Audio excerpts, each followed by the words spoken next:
নমস্কাৰ মই অনুস্মিতা মজুমদাৰে আবৃত্তি কৰিবলৈ লৈছোঁ মোৰ অতিকৈ প্ৰিয় তথা শ্ৰদ্ধাৰ কবি হেম বৰুৱাদেৱৰ এটি কবিতাৰ শিৰোনামা মমতাৰ চিঠি। মৰম সেয়া মম এডাল জ্বলাই লৈছোঁ আজি বহুদিনৰ মূৰত তোমালৈ চিঠি লিখোঁ বুলি। বাহিৰৰ সুৰুঙা বতাহ জাকাহি মমডাল কোবাইছে। চাওঁ খিৰিকীখন জপাই 7 বছৰৰ আগৰ কথাবোৰ তোমাৰ মনত আছেনে? আমি যে নতুন জীৱনটোৰ পাতনি মেলিছিলোঁ। মোৰ গাত সেই অচিনাকি নিচা বাৰুকৈ লাগিছিল। সিদিনা আছিল কাতিৰ কুঁৱলীসনা কোমল পুৱা।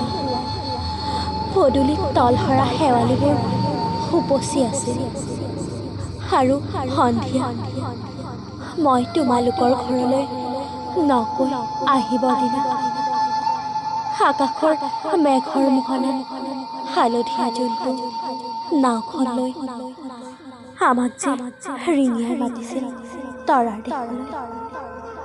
মই লোৱা কঁকালৰ ৰিহাখনলৈ তুমি বাৰু তেনেকৈ কিয় একেথৰে চাইছিলা? মোৰ কেনে লাগিছিল জানা? তুমি যেন কোনোবা দূৰ বিদেশৰ স্বপ্নটোৰ আলোকৰ মানুহ আৰু মই যেন তলসৰা হেঁপাহ শেৱালি। সেইদিনা মন সাগৰ মোৰ এৰি অহা আৰু আহি পোৱা অলেখৰ কঁপনি জাগিছে।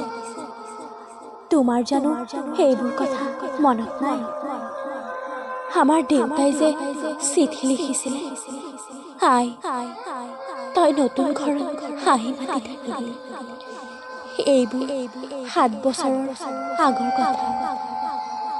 মোৰ যে সকলোবোৰ পুৰাণৰ সাধু যেন লাগে। জেঠমহীয়া দেউতাৰ বছৰেকীয়া হৈ গ'ল। তোমাৰ বাবুল এতিয়া বৰটো হৈছে। তাৰ ওপৰ পাৰি এধানিমান ডালিম গুটি যেন দাঁত অকণি বহিছে। সি মোক একেবাৰে এৰিকে নিদিয়ে। কেতিয়াবা মোৰ যে কিমান খং উঠে, তুমি নাই নহয় সেইকাৰণে।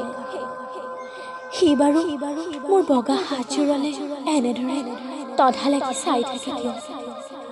তাৰ উপজাৰে পৰা এইযোৰ কাপোৰ চিনাকি সেইকাৰণে নহয়।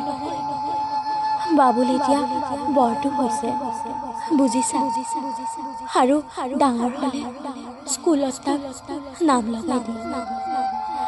সি আঁতৰি থকা সময়খিনি মোৰ যে বুকুখন তেনেই উদং হৈ থাকিব আৰু কিলিকি বিশেষ একো নাই।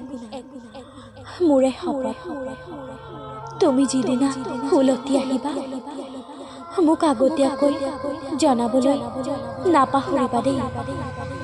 মই ভোকটো এদি ফটিয়াই গৈ বুঢ়ালুইতৰ বুকুৰ পৰা তোমাক ৰিঙিয়াই আনিম। তুমি যিদিনা উলটি আহিবা মোক আগতীয়াকৈ জনাবা দেই। মৰম ল'বা হিতি তোমাৰ মমতা। পুনৰ সেইবাৰ বুজিছা?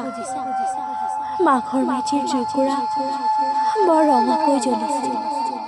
আমাৰ আইতাৰ কলি ছাগলীজনীৰ 2টা পোৱালি জগিছে। এটা সুধ বগা আৰু আনটোৰ পখৰা। ধন্যবাদ।